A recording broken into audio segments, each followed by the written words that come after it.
25 जनवरी से 6 महीने के लिए मैं श्रामनेर बनकर पूरे भारत को बौद्धमय बनाने के पूरे देश में जाऊंगा। बहुत बधाई।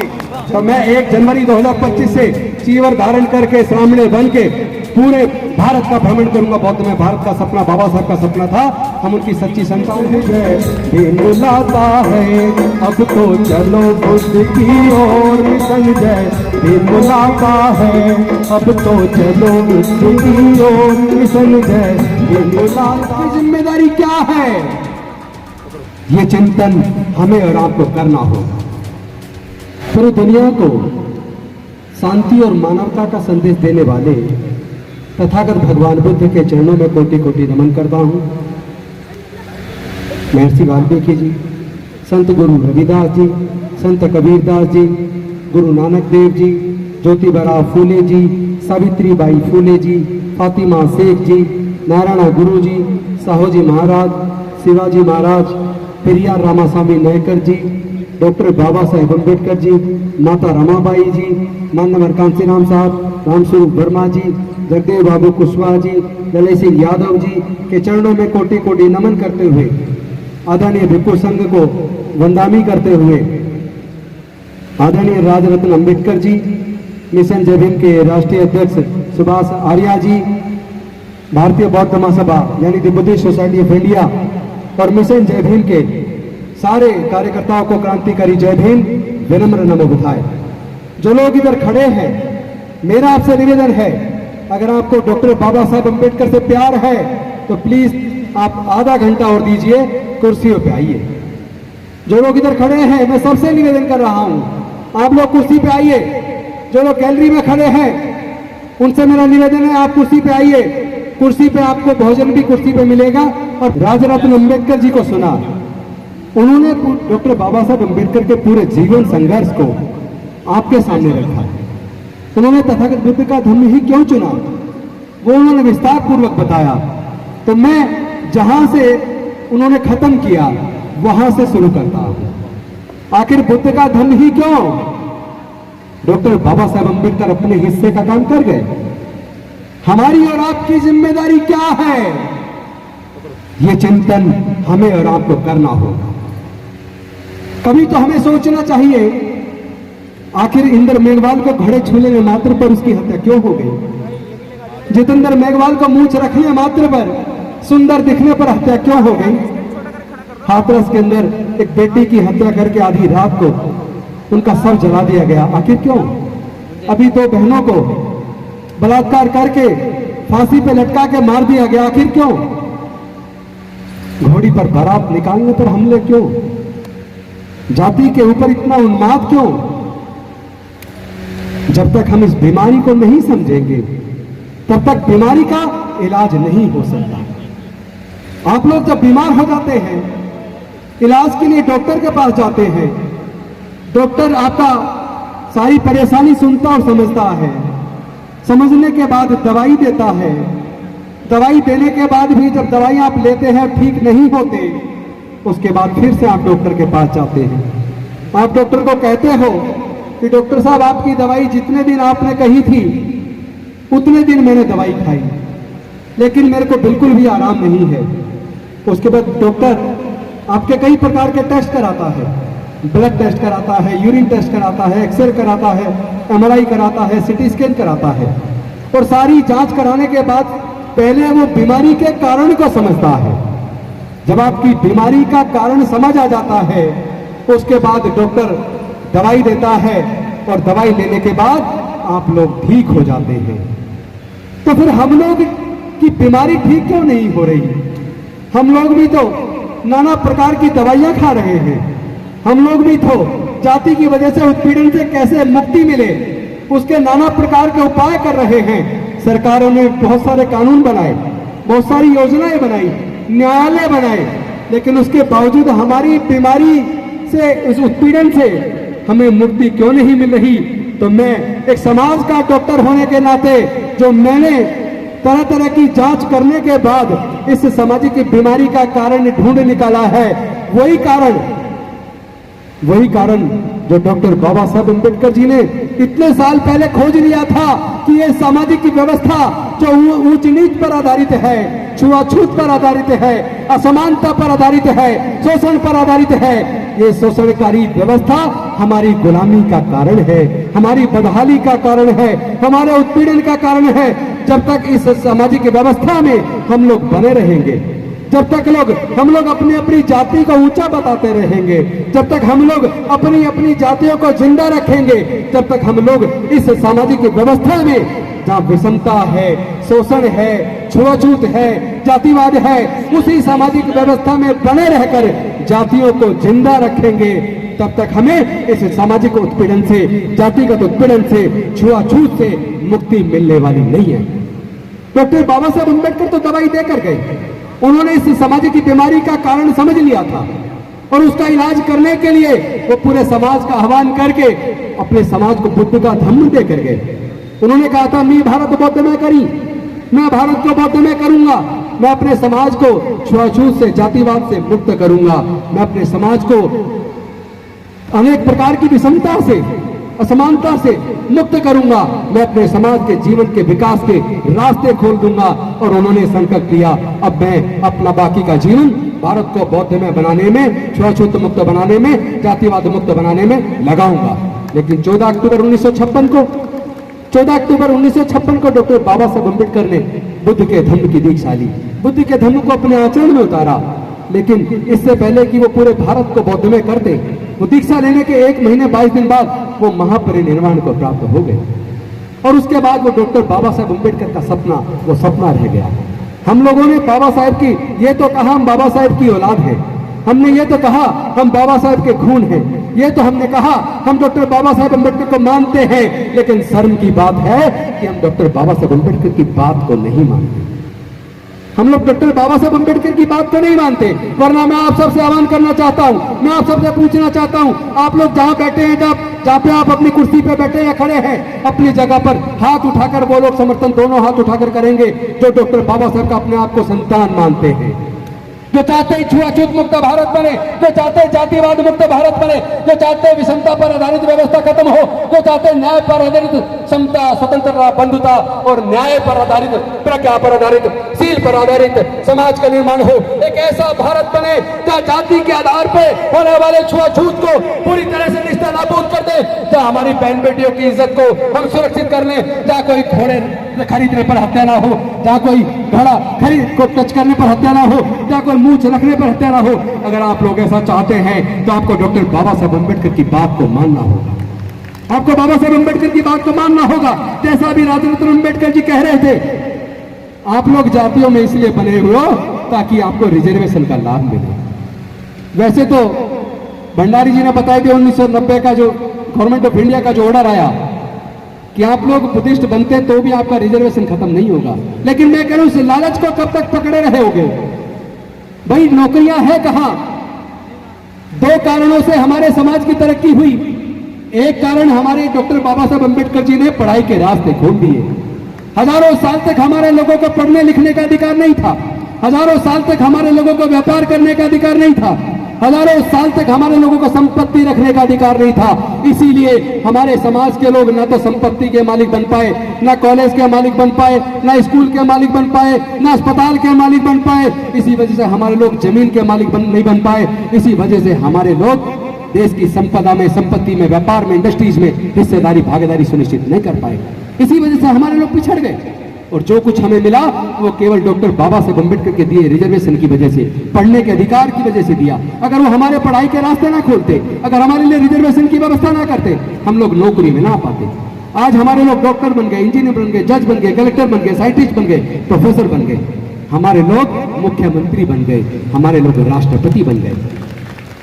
लेकिन यह ताली बजाने से पहले सोच लेना, ईमानदारी से बताइए, क्या मुख्यमंत्री बनने के बाद हमारी समस्याओं का समाधान हो गया? क्या देश के 2 राष्ट्रपति बनने के बावजूद क्या हमारे समाज की समस्याओं का समाधान हो गया? आज भी तो राष्ट्रपति आदिवासी समाज से है, लेकिन दुख तब होता है आदिवासी राष्ट्रपति बनेगा तो कहेंगे आदिवासी राष्ट्रपति, दलित राष्ट्रपति बनेगा तो कहेंगे दलित राष्ट्रपति, दलित मुख्यमंत्री बनेगा तो कहेंगे दलित मुख्यमंत्री, मुख्य न्यायाधीश दलित बनेगा तो कहेंगे दलित मुख्य न्यायाधीश। अरे भाई, जब बाकी लोग बनते हैं तो कोई कहता सुना है ब्राह्मण मुख्यमंत्री, ब्राह्मण राष्ट्रपति, सुना है क्या? इसी अंतर को समझिए। ये लोग हमारी इस पहचान को बरकरार रखना चाहते हैं। ये लोग समझ गए, जो लोग 16-16 घंटे धूप में काम करते थे, मेहनत मशक्कत करते थे, काम के बदले में पैसे नहीं मांगते थे, इनके पास ये बोलने की ताकत कहां से आ गई? आज ये जुल्म के खिलाफ आवाज उठाते हैं, आज ये आंदोलन शुरू कर देते हैं। उनको समझ आ गया ये ताकत डॉक्टर बाबा साहेब अम्बेडकर के द्वारा इनके जो पढ़ाई लिखाई के रास्ते खोल दिए, इन्होंने पढ़ने लिखने से ज्ञान अर्जित कर लिया, इससे ज्ञान से इनके पास बोलने की ताकत आ गई। और जब डॉक्टर बाबा साहब अम्बेडकर जी ने रिजर्वेशन की व्यवस्था की, उस रिजर्वेशन की व्यवस्था से ये लोग ग्राम प्रधान बन गए, निगम पार्षद बन गए, जिला पंचायत में जीत कर आ गए, एमएलए बन गए, एमपी बन गए, मंत्री बन गए। यहां तक कि मैं आज अगर मंत्री हूं तो डॉक्टर बाबा साहब अम्बेडकर की कुर्बानी और बलिदान की वजह से हूं। लोग कहते हैं कि मंत्री पद चला जाएगा, अरे मंत्री पद तो कुर्बान है अपने समाज के ऊपर। इस समाज की वजह से डॉक्टर बाबा साहब अम्बेडकर की कुर्बानी की वजह से तो मंत्री पद मिला है। अगर अपने समाज की इज्जत सुरक्षित ना कर पाए, अगर अपने समाज की बहन बेटी की इज्जत ना बचा पाए, अगर अपने समाज के ऊपर होने वाले जुल्म के खिलाफ ना बोल पाए, अगर अपने मुद्दों को हम संसद और विधानसभाओं के अंदर ना उठा पाए, तो हम समाजद्रोही हैं, हम धोखेबाज हैं। हमने बाबा साहब के साथ धोखा किया। अब हम धोखेबाज नहीं कहलाना चाहते। जो लोग अपने आप को धोखेबाज नहीं कहलाना चाहते, उन्हें समाज की आवाज को उठाना पड़ेगा, उन्हें समाज के इस आंदोलन को घर घर तक पहुंचाना पड़ेगा। और हम सब अगर बाबा साहब के बच्चे हैं, क्योंकि देखिए नौकरी वो खत्म कर चुके, ऑलरेडी देश के सारे संसाधन बेच चुके, जैसा राजरत्न अम्बेडकर जी ने बताया। आज मैं आपका आह्वान करता हूं, हम खुद खुले मन से करें, हमें आरक्षण नहीं चाहिए, आप संभालो अपना आरक्षण। हमें सम्मान चाहिए, हमें स्वाभिमान चाहिए, हमें देश के सर्वोच्च न्यायालयों में, देश के उच्च न्यायालयों में, देश की संसद में, देश की विधानसभाओं में, देश के सारे संसाधनों में, देश के व्यापार में, देश की इंडस्ट्रीज में, देश के सेक्रेटरीट में, हर क्षेत्र में हमें हिस्सेदारी व भागीदारी चाहिए। हमें जमीन के अंदर हिस्सा चाहिए, प्राकृतिक संसाधनों में हिस्सा चाहिए। अब केवल नौकरी की बात बेईमानी हो गई है, नौकरी से काम चलने वाला नहीं है, हमें हिस्सेदारी भागीदारी की मांग करनी होगी। अपनी इस लड़ाई को हमें लड़ना होगा। हम जानते हैं हम इस लड़ाई को लड़ेंगे, हम इस लड़ाई को जीतेंगे। जीतना हम जानते हैं, बाबा साहेब ने जीता था, तो बाबा साहेब के बच्चे भी जीतेंगे, बाबा साहेब के बच्चे भी जीतेंगे। लेकिन इस जीत में अगर हार मिलती है, अगर कोई कमजोरी दिखती है, तो उसका एक ही कारण है कि हम लोग जातियों को जिंदा रखे हुए हैं, हम जातियों को बनाए रखे हुए हैं। मैं पूछना चाहता हूं, अगर जाति कुदरत ने बनाई है तो अमेरिका में जाति क्यों नहीं है? फ्रांस में जाति क्यों नहीं है? जर्मनी में जाति क्यों नहीं है? ब्रिटेन में जाति क्यों नहीं है? चाइना में जाति क्यों नहीं है? जापान में जाति क्यों नहीं है? ऑस्ट्रेलिया में जाति क्यों नहीं है? न्यूजीलैंड में जाति क्यों नहीं है? कोरिया में जाति क्यों नहीं है? पूरी दुनिया के अंदर जाति नहीं है। जाति है तो केवल भारत के अंदर है। हमें इस पर चिंतन करना चाहिए, वो कौन लोग हैं जिन्होंने जातियां बनाई, और जाति के बनने से फायदा किसको हुआ और जाति के बनने से नुकसान किसको हुआ। अगर जातियों की वजह से हमें नुकसान है तो फिर हम जातियों को पकड़ के क्यों बैठे हैं? हम जातियों को छोड़ क्यों नहीं देते? इसीलिए हमने इस बीमारी का इलाज खोज लिया है। खोज के तो डॉक्टर बाबा साहब अम्बेडकर गए थे, लेकिन वो जो दवाई पुड़िया बनाकर समाज को डॉक्टर बाबा साहब अम्बेडकर विषमता से मुक्ति दिलाने के लिए, छुआछूत से मुक्ति दिलाने के लिए, जातिवाद से मुक्ति दिलाने के लिए जो दवाई पुड़िया बनाकर डॉक्टर बाबा साहब अम्बेडकर देकर गए थे, हमारे बुजुर्गों ने उसे अलमारी में बंद कर दिया और गलो गुलामी का जीवन जीते रहे, जातियों को जिंदा रखे हुए रहे। इसीलिए हमारे समाज के साथ जाति की वजह से उत्पीड़न होता है। अगर हम जाति छोड़ देंगे, हम बौद्ध बन जाएंगे। बाबा साहब के सपने को पूरा करने के लिए बौद्ध में भारत का निर्माण करना होगा। 128 देश भारत की तरफ देख रहे हैं, वो भारत को विश्वगुरु मानते हैं, वो भारत को विश्वगुरु बुद्ध के देश के रूप में जानते हैं। बुद्ध की वजह से भारत का नाम दुनिया के अंदर रोशन है। भारत को फिर से वही गौरवशाली राष्ट्र बनाना है, भारत को फिर से विश्वगुरु बनाना है। उसका रास्ता केवल एक है, बौद्ध में भारत। जो लोग तैयार है बौद्ध बनने के लिए, तो जहां भी खड़े कर दोनों हाथ उठाकर समर्थन करेंगे। तो बौद्ध बनने के लिए, बाबा साहब के सपने को साकार करने के लिए क्या आप लोग तैयार हैं? तो मेरे साथ बोलिए, बौद्ध धर्म की क्या पहचान, बौद्ध धर्म की क्या पहचान, बौद्ध धर्म की क्या पहचान। मानव मानव एक समान, जाति छोड़ो, साथ जोड़ो, जाति छोड़ो, साथ जोड़ो, जाति छोड़ो, साथ जोड़ो, जाति छोड़ो। साथ जोड़ो। जय जय जय जय जय भीम, जय भीम, जय भीम, जय जय जय जय जय भीम, जय भीम, जय भीम, जय जय जय जय जय भीम। जय भीम, जय भीम। हम लोगों ने सपना देखा है, हम लोगों ने संकल्प लिया दान करने का काम करेंगे। उसका संकल्प इस साल हमने 10,000 लोगों को दीक्षा दिलाने का संकल्प लिया था, लेकिन मुझे आप सबके साथ साझा करते हुए खुशी हो रही है, इसी अक्टूबर के महीने में भारत के अंदर 1 लाख से ज्यादा लोग बुद्ध के धम्म की दीक्षा ले रहे हैं। आज ही दीक्षा भूमि नागपुर में दीक्षा हो रही है, आज ही राजकोट के अंदर दीक्षा हो रही है, आज ही गुजरात के अमरेली में दीक्षा हो रही है, आज ही जोधपुर में, उदयपुर में, अजमेर में, जयपुर में दीक्षा हो रही है, आज ही इंदौर में दीक्षा हो रही है, भोपाल में दीक्षा हो रही है, बौद्धना में दीक्षा, बोधगया में दीक्षा हो रही है, पटना में दीक्षा हो रही है, लखनऊ में दीक्षा हो रही है, कानपुर में दीक्षा हो रही है। किस किस शहर का नाम लूं? तमिलनाडु में दीक्षा हो रही है, तेलंगाना में दीक्षा हो रही है, कर्नाटका में दीक्षा हो रही है। और मुझे बताते हुए खुशी हो रही है, 25 लाख में स्पेशल एक फ्लाइट स्पाइस जेट बुक करके 25 लाख रुपए में 150 डॉक्टर तमिलनाडु के चेन्नई से कल रात बौद्धमय भारत का एक पूरा विमान बुक करके बाहर छपवा के बौद्धमय भारत, बाबा साहब का सपना बौद्धमय भारत, वो विमान पूरा 150 डॉक्टर 25 लाख एक तरफ का किराया देकर आने जाने का पूरी फ्लाइट बुक करके वो लोग तमिलनाडु के चेन्नई से कल शाम दीक्षा भूमि आए, नागपुर आए हैं। तो पूरा भारत बुद्ध की तरफ चल चुका है। चलो बुद्ध की ओर, और साथी चलो बुद्ध की ओर। देखो छाया भी हो गई। भीम बुलाता है तुम्हें, जय भीम बुलाता है, अब तो चलो बुद्ध की ओर। मिशन जय भीम बुलाता है, अब तो चलो बुद्ध की ओर।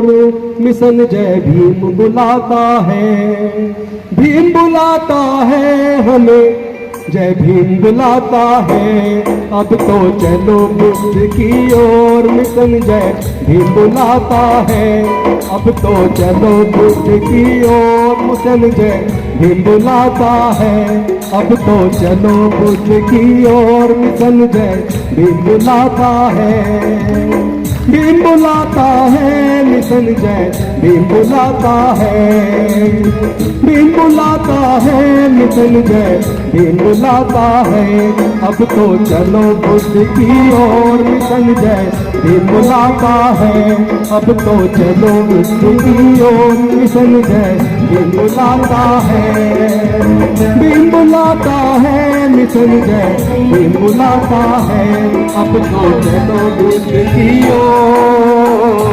मिशन जय भीम बुलाता है। बहुत बहुत धन्यवाद। जय भीम, नमो बुद्धाय। 25 जनवरी से 6 महीने के लिए मैं श्रामनेर बनकर पूरे भारत को बौद्धमय बनाने के लिए पूरे देश में जाऊंगा। बहुत बधाई। जनवरी 1 जनवरी 2025।